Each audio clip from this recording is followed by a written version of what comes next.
గానలహరి ప్రేక్షకులకు స్వాగతం సుస్వాగతం. ధనుర్మాస మహాత్మ్యం గురించి ఈరోజు తెలుసుకుందాము. నైమిసారణ్యంలో శౌనకాది మహామునులు సూత మహర్షిని ఇలా అడిగారు. సూత మహర్షి సమస్తములైన పాపాలను పోగొట్టి భక్తిని ముక్తిని ఇచ్చి మేలు చేయటువంటి తులసీ పూజ మహిమ గురించి చెప్పారు. ధనుర్మాస వైభవం గురించి కూడా వినాలి అనే కోరిక కలిగింది, చెప్పవలసిందిగా ప్రార్థిస్తున్నాము అని శౌనకాది మహామునులు అడిగారు. అప్పుడు సూత మహర్షి ఇలా చెప్పాడు. ఓ మహర్షులారా, పూర్వము చతుర్ముఖ బ్రహ్మ నారద మహర్షికి చెప్పినటువంటి దానిని మీకు ఇప్పుడు చెప్తాను, శ్రద్ధగా వినండి. అన్ని వ్రతములలోనూ అన్ని రకాల దానములు యజ్ఞయాగాదుల కంటేనూ ధనుర్మాస వ్రతము గొప్పది, శుభములను చేకూర్చేది అని బ్రహ్మాది దేవతలంతా చెబుతారు. అప్పుడు అది విన్న మహర్షులు ఇలా అడిగారు. ఓ మునిపుంగవ, ఆ వ్రతం ఏ విధంగా ఉత్తమమైందో వివరించాలి అని ప్రార్థించారు. అప్పుడు సూత మహర్షి ఇలా చెప్పసాగాడు. మునిశ్రేష్ఠులారా, ధనుర్మాస విశేషాలను చెప్పడానికి 100 సంవత్సరాలైనా నాకు సరిపోదు. పురాణాల్లో విస్తారంగా చెప్పిన దాన్ని మీకు క్లుప్తంగా వివరిస్తాను, భక్తితో వినండి. ధనుస్సంక్రాంతి నుండి మొదలుపెట్టి ఈ వ్రతమును 1 నెల పాటు ఆచరించాలి. జపతపముల కంటేను దాన ధర్మాల కంటేను ఈ ధనుర్మాస వ్రతము విశిష్టమైనదని పురాణాలు కీర్తిస్తున్నాయి. ఓ బ్రాహ్మణోత్తములారా, మానవులు పూజలు చేయకపోయినప్పటికీ శ్రీ మహావిష్ణువు ప్రీతి కొరకు ఈ ధనుర్మాస వ్రతమును ఆచరించి పూజిస్తే తిరిగి జన్మను పొందరు, అనగా మోక్షాన్ని పొందుతారు. ఇది నిశ్చయము. మునిశ్రేష్ఠులారా, సంపదలను ఆశించి ఈ వ్రతమును చేయువారు సకల సంపదలను పొంది మహదైశ్వర్యవంతులు అవుతారు. ఎవరైనా ఎటువంటి దాన ధర్మాలు చేయకపోయినా, పుణ్యనదులలో స్నానం చేయకపోయినా ఈ ధనుర్మాస వ్రతాన్ని ఆచరిస్తే అతడు అన్ని రకాల దాన స్నాన ఫలాలను పొందగలడు. ఎవరైనా చండాలులతో స్నేహం చేసి మద్యపానం చేసి మాంసం తిన్నా ఒకసారి ధనుర్మాస వ్రతాన్ని ఆచరిస్తే అతని సమస్తములైన పాపములు నశిస్తాయి.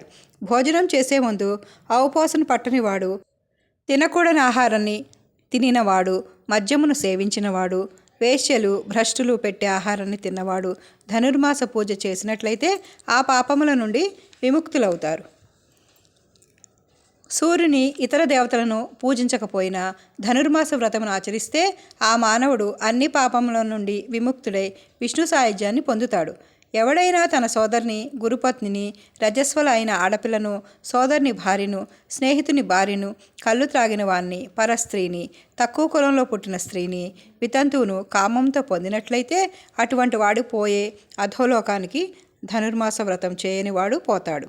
ధనుర్మాసంలో బ్రాహ్మణులకు అన్నదానం చేస్తే 1000 కపిల గోవులను 12 మంది కన్యలను దానం చేసినంత పుణ్యం వస్తుంది. ఈ వ్రతమును ఆచరించినట్లయితే వైకుంఠానికి, కైలాసానికి వెళ్ళాలనే కోరిక తీరుతుంది. వేదాన్ని సాంగోపాంగంగా చదివేవారు, సూర్యోదయానికి ముందే స్నానం చేసేవారు, ఎల్లప్పుడూ అగ్నిహోత్రం చేసేవారు, ఎల్లప్పుడూ అన్నదానం చేసేవారు, నిత్యం శ్రాద్ధకర్మలు చేసేవారు, ఎల్లప్పుడూ గోవులను పూజించేవారు, పళ్ళు, కూరగాయలు, బంగారము, రాగి, కంచు మొదలైన లోహాలను ఎప్పుడూ దానం చేసేవారు పొందేటువంటి పుణ్యలోకాలను ధనుర్మాసంలో అన్నదానం చేసేవారు పొందగలరు. ఓ మునిశ్రేష్ఠులారా, ధనుర్మాసంలో మానవుడు తన శక్తి కొద్దీ బ్రాహ్మణులు, యతులు 1000 మందికి కానీ, 500 మందికి కానీ, 100 మందికి కానీ, 50 మందికి కానీ పప్పు, నెయ్యి, కాయగూరలు, పళ్ళు, పిండి వంటలు, పెరుగు, పరమాన్నములతో భోజనం పెట్టాలి. ఆ విధంగా విద్వాంసులకు, బ్రాహ్మణులకు భోజనం పెట్టి సంతృప్తి పరిచినవాడు భార్యాబిడ్డలతో, స్నేహితులతో, దాసదాసీ జనములతో, అనేకములైన రథములు, ఏనుగులు, గుర్రాలతో, దీర్ఘాయుష్యుతో, ఏ రోగములు లేకుండా అన్ని సుఖాలను అనుభవించి తర్వాత పునర్జన్మ లేనటువంటి మోక్షాన్ని పొందగలడు. అప్పుడు నారద మహర్షి ఇలా అడిగాడు. ఓ తండ్రి, ఈ ధనుర్మాస వ్రతాన్ని చేసే విధానం ఏమిటి? ఈ వ్రతానికి అధిష్టాన దేవత ఎవరు? ఈ వ్రతాన్ని ఎప్పుడు ఆరంభించాలి, ఎప్పుడు ముగించాలి? వివరంగా చెప్పవలసిందిగా కోరుతున్నాను. అప్పుడు బ్రహ్మదేవుడు అన్నాడు, నారద, మానవుడు సూర్యోదయానికి 5 ఘడియలు ముందుగా స్నాన సంధ్యాదులను ముగించుకొని ఆ తర్వాత విష్ణుమూర్తిని పూజించాలి. ఏకాదశి వ్రతమును ఆచరించేవాడు ద్వాదశి తిథి నాడు చేసే విధంగానే ధనుర్మాస వ్రతాన్ని ఆచరించేవాడు యథావిధిగా సమస్తములైన నిత్యకర్మలను అంటే పూజని చేయవలెను. మానవుడు 5 నిష్కములను కానీ దానిలో సగము కానీ అంటే పూజా విగ్రహం బొటన వేలంత పొడుగుగా ఉండడం మంచిదని అభిప్రాయం. ఒక ప్రతిమను చేసి ఆ ప్రతిమను మధుసూదనుడు అని పేరు పెట్టి ప్రతిమను మధుసూదనుగా భావించాలి. పరిశుద్ధమైన మనసుతో వాయిద్యములతో పూజించాలి. విష్ణుమూర్తిని ఆవు పాలు, కొబ్బరి నీళ్లు, పంచామృతాలు మొదలైన వాటితో స్నానం చేయించి అనగా అభిషేకించి తులసీ దళములు పూలతో అష్టోత్తర శతనామ స్తోత్రంతో పూజ చేసి ధూపం దీపముల తర్వాత నైవేద్యమును సమర్పించాలి. ఇంకా బ్రహ్మదేవుడు అన్నాడు, కుమారా, ఆ నైవేద్య విధానం ఎటువంటిదో చెప్తాను విను. బియ్యమును పెసరపప్పును సమానంగా వేసి పొంగలి చేయడం ఉత్తమం. బియ్యము దానిలో సగభాగం పెసరపప్పును చేర్చి పొంగలి చేయడం మధ్యమం. 4వ భాగం పప్పును కలిపిన అది అధమం. కొందరు బియ్యానికి 2 పప్పును కలిపి పొంగలి చేయాలని అంటారు. భక్తితో ఆ కేశవునికి లేత ఇంగువ, ఎన్నో కాయగూరలతో పాలను ఉడికించి తెల్లని చక్కెర కలిపి ఈ నైవేద్యమును గ్రహించమని ఈ శ్లోకాలతో ప్రార్థన చేయాలి.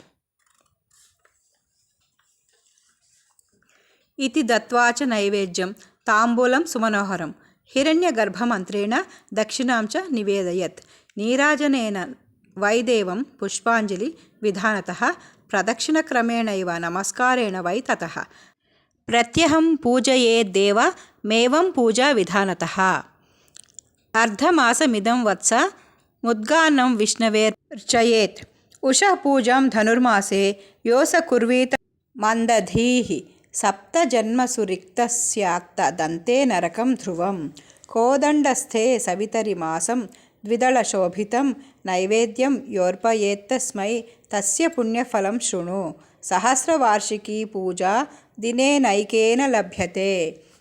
అనగా నైవేద్యం పెట్టిన తర్వాత సువాసనలు వెదజల్లే తాంబూలాన్ని సమర్పించాలి.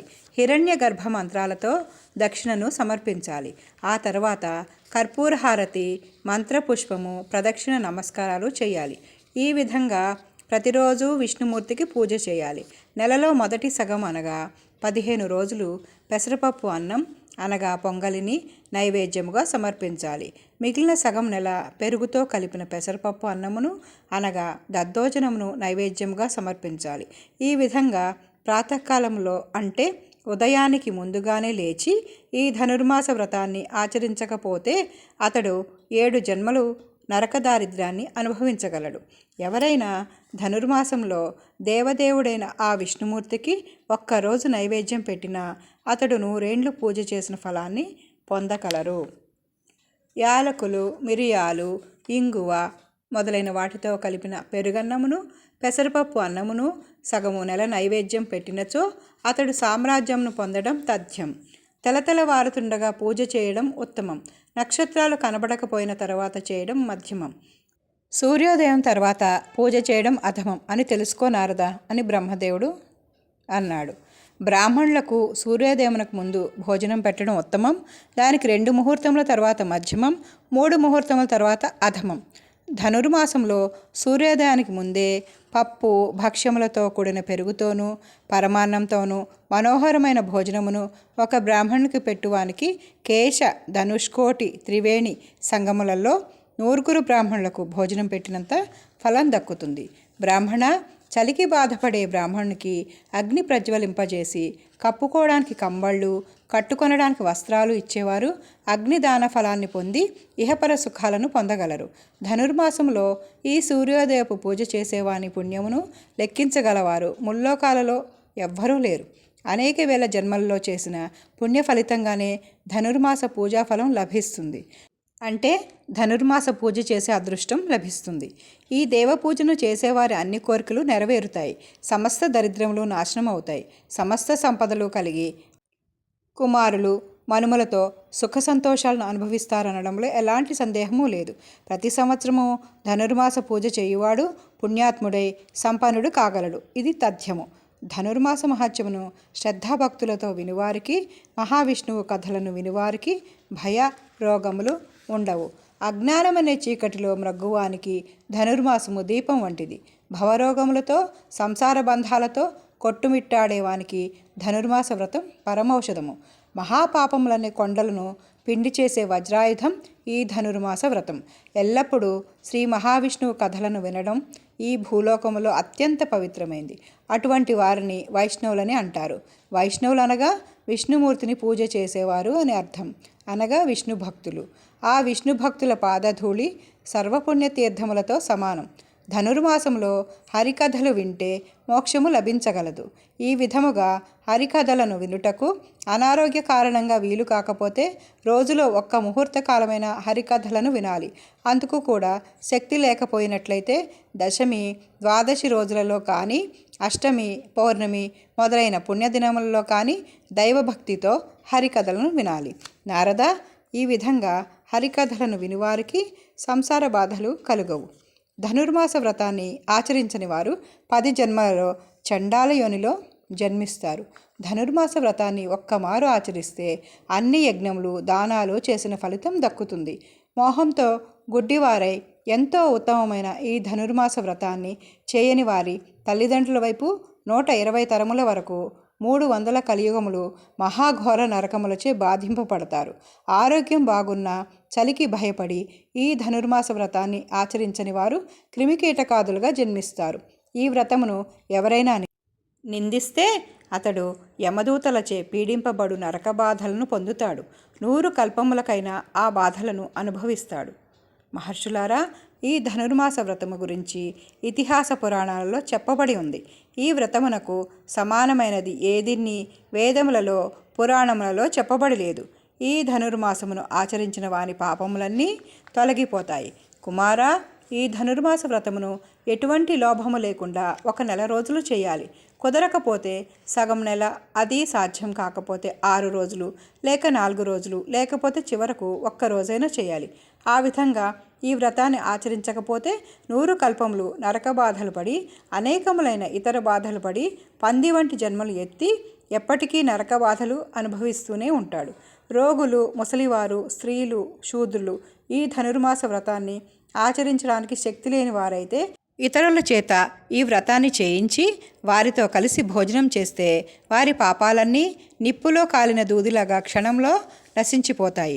ఈ ధనుర్మాస వ్రతాన్ని ఆచరించడానికి తగినంత ధనం లేకపోతే వేరే ఎవరి దగ్గరైనా యాచించి అయినా విష్ణుమూర్తి పూజ చేసి బ్రాహ్మణులను గౌరవించాలి.